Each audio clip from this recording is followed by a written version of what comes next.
la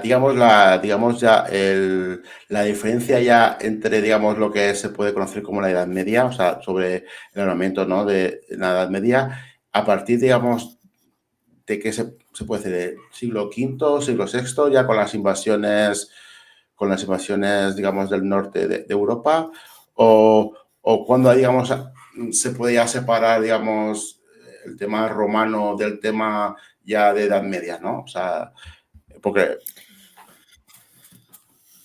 Sí, al final esto no es un proceso lineal, en no todas las partes ocurre igual, y esto no es esto me lo decía mi profesor de historia del instituto, el que se despierta un campesino en Mondoñedo el 13 de octubre de 1492 y dice, uy, qué renacentista me siento hoy.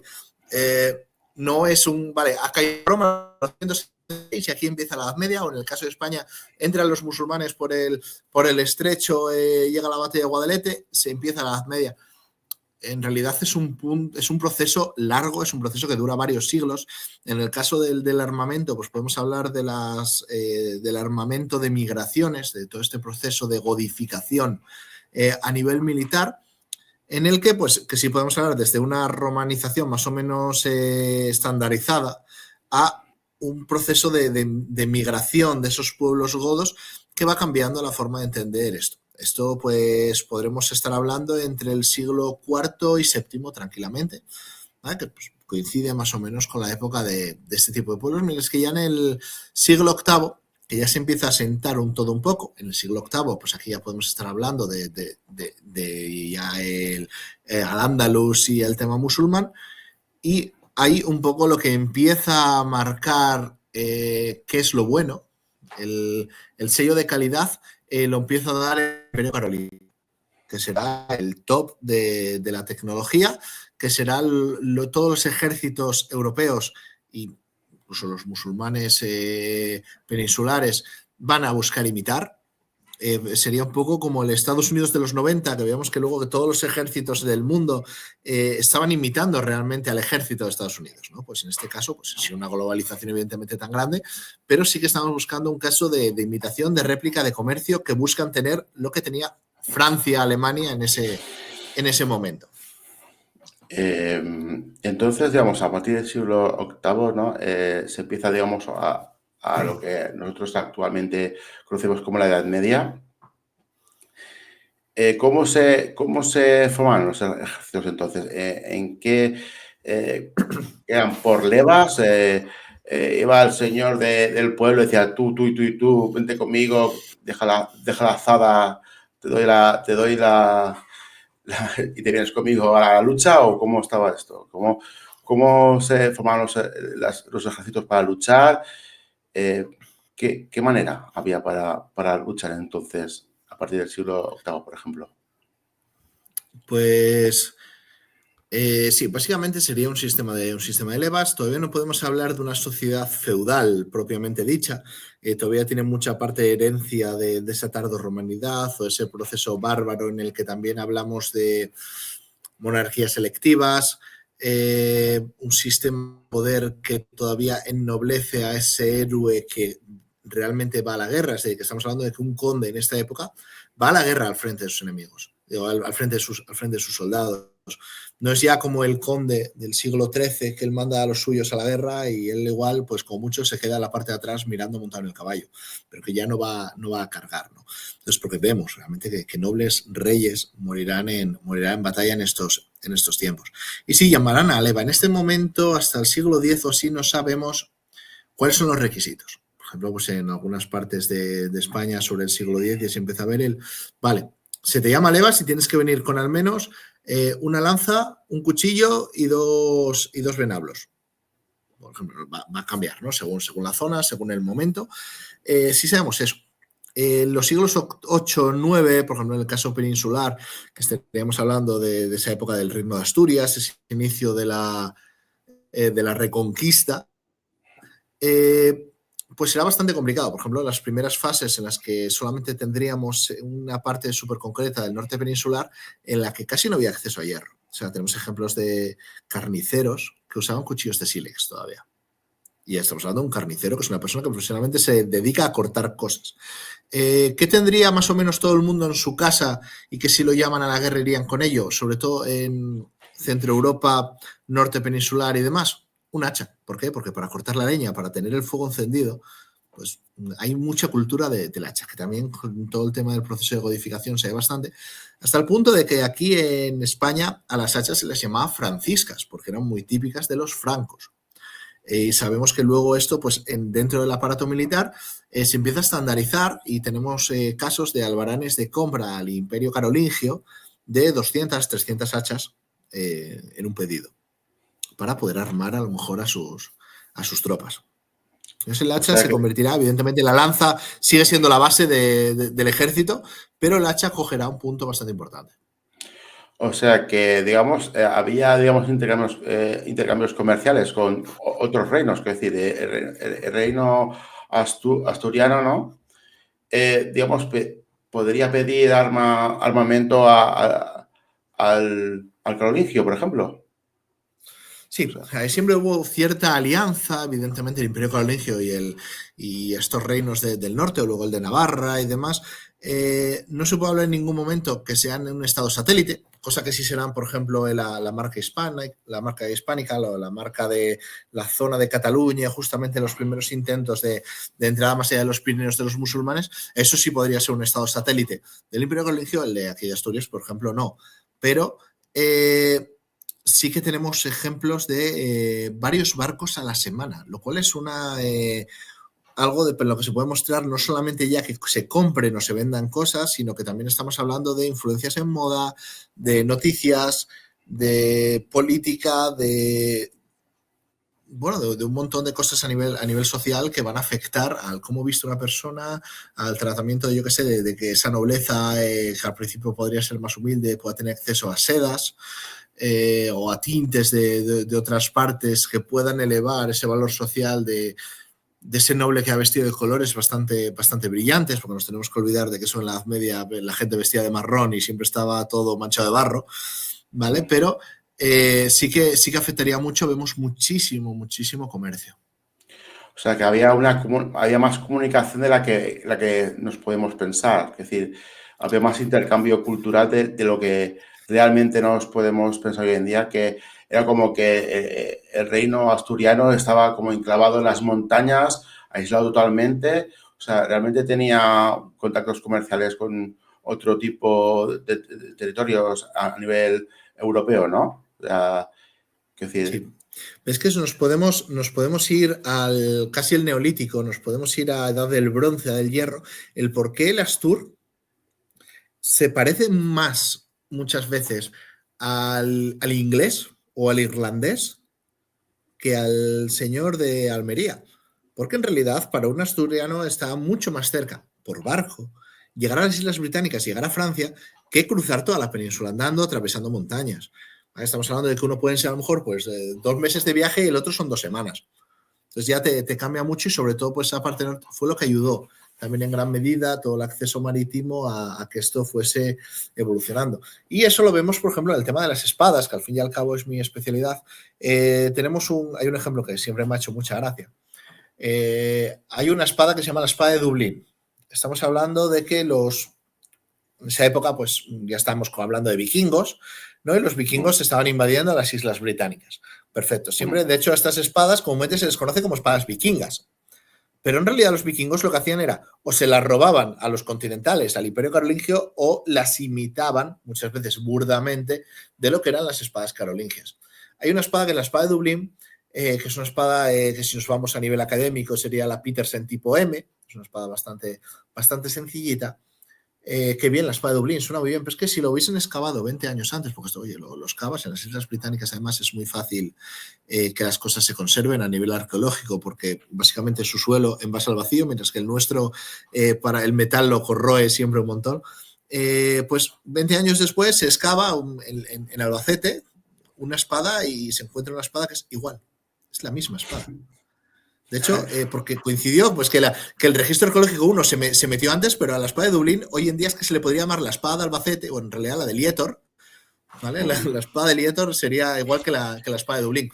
¿Por qué? Porque incluso los andalusíes copiarían o intentarían comerciar con el Imperio Carolingio para conseguir ese armamento tan deseado.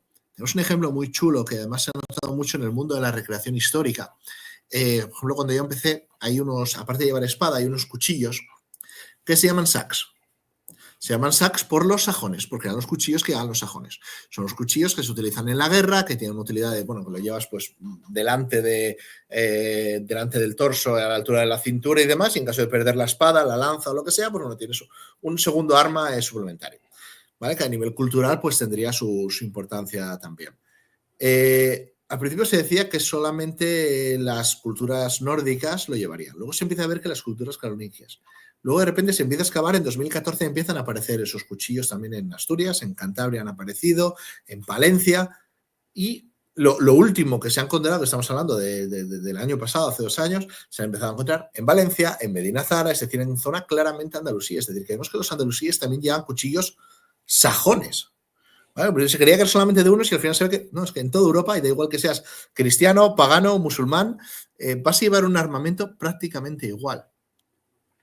O sea, digamos, copiaban, básicamente se copiaban en unos a los otros y todos querían tener, pues, como hoy en día, el mejor armamento y la mejor forma de ir a la guerra. Claro, evidentemente, si veías que tu enemigo te iba a machacar y veías cómo iba preparado, ¿no? O sea, que el armamento llevabas, pues tú querías hacer lo mismo. Pero eran exactamente iguales esas armas, es decir, ¿eran réplicas exactas o eran cada uno tenía alguna forma diferente? No, eran réplicas muchas veces exactas o directamente compradas. De hecho, hay un caso muy concreto que también se da en esta zona carolingia, que son las espadas Ulferd.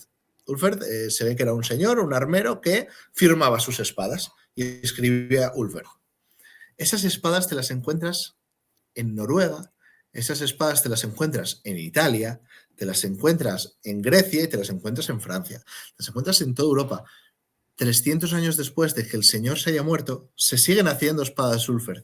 Y se nota que esa firma de Ulferd, la firma del señor, que estamos hablando de la marca, ¿vale? Como si pusiese Adidas, está hecha en Noruega y está hecha en Italia porque copiaban hasta la marca. Estamos hablando de falsificación de una marca comercial, como lo que nos podemos encontrar hoy en día, pues con los productos chinos que imitan a las grandes marcas de moda.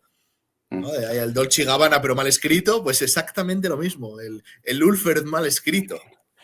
No sé, como el armamento toledano, ¿no? Que se han encontrado, digamos, espadas toledanas por ejemplo, en norte de África, llevados por bereberes, ¿no? Algo parecido, ¿no? A esto. Sí, pero quizás aquí fuese un proceso todavía más gordo, además que no es lo mismo todo el sistema comercial que tenemos en un siglo del 15 al 17, que sería pues lo típico del acero toledano, a siglos 8, 9, 10. Bueno. Y entonces, avancemos un poquito. Entonces, ya estamos sacando el siglo XI, XII, ya empieza, digamos, lo que denominan oficialmente la Reconquista en España. Digamos, cómo se enfrentaba, digamos, estos dos tipos de ejércitos peninsulares, ¿no? Digamos, el denominado andalusí y el dominador del frente, digamos, hispánico, ¿no? ¿De qué forma podemos verlos? O sea, ¿la equipación militar era parecida o era diferente, digamos, entre el andalusí y digamos, el de la península, o sea, la zona norte de la península? Sí, había formas que eran bastante características. Si hablamos del armamento puro, una cota de malla sería igual, la de uno de la otra. La espada sería igual, la lanza sería prácticamente igual. Nos cambia, por ejemplo, pues que la espada, ya estamos hablando de que dentro del mundo cristiano la espada es un símbolo de estatus, porque la espada es el único arma que solo sirve para matar. Un hacha es para cortar leña, una lanza es para cazar, un arco es para cazar, pero la espada solo sirve para eso, denostando un símbolo de estatus. ¿Qué pasa? Que entre el mundo asiático musulmán tendrá mucho más poder social el arco. Entonces, a lo mejor la espada entre musulmanes las tropas de caballería la llevan exactamente igual y luchan de una forma muy similar a la cristiana, pero no tiene ese simbolismo tan grande que tendrá el concepto de caballería, evidentemente el noble de ambos bandos vaya a caballo, el concepto de caballería te coja muchísimo más poder en la zona cristiana. Sobre todo donde más cambios podemos ver es en el escudo, ¿vale? Que los escudos musulmanes serán las llamadas adargas, que son escudos que muchas veces podrían ser solamente de cuero o de maderas muy finas, son escudos bastante ligeros, que en el interior lo que tiene son unas tiras de cuero para poder agarrarlo, bien cogerlo empuñado o bien embrazarlo, coger una tira aquí y otra pues más cerca del brazo. Evidentemente no es lo mismo pues el siglo 8, 9, 10 que del 11 en adelante, pero es que la forma, la panoplia sea muy similar. ¿Qué llevaban los andalusíes? Caftanes encima de su ropa, porque claro, como vienen de zonas de más sol, evidentemente pues se pone una prenda encima que es como una especie de bata para que no se recaliente la armadura. Eso en Europa tardará, entre hispanos se ve bastante, pero en Europa tardará hasta que los franceses, alemanes y toda esta gente no está acostumbrada a luchar contra el musulmán. Entonces, cuando se van a las cruzadas, oye, ven ahí de, anda, espera, que estos para que no se les recaliente la armadura y el casco, se ponen cosas encima, pues nos ponemos también nosotros y ahí empieza a verse un poquito más el tema de la sobrevesta, de esas túnicas sin mangas que llevan encima de la cota de malla, que se ven sobre todo a partir del siglo XIII, pero que en el caso hispano pues sí que veíamos que se lleva desde un poquito antes, no estas sobrevestas, pero sí que veíamos que se llevaban pues a lo mejor caftanes y estas prendas más parecidas a batas. Piensa que la península ibérica tiene su propio mundo. O sea, el español cristiano no se va a las cruzadas porque ya tiene su cruzada aquí. El musulmán no se va de yihad a Tierra Santa porque ya tiene su yihad aquí. Entonces, la península ibérica crea su propia Edad Media en la que para un francés, un español cristiano, es un musulmán.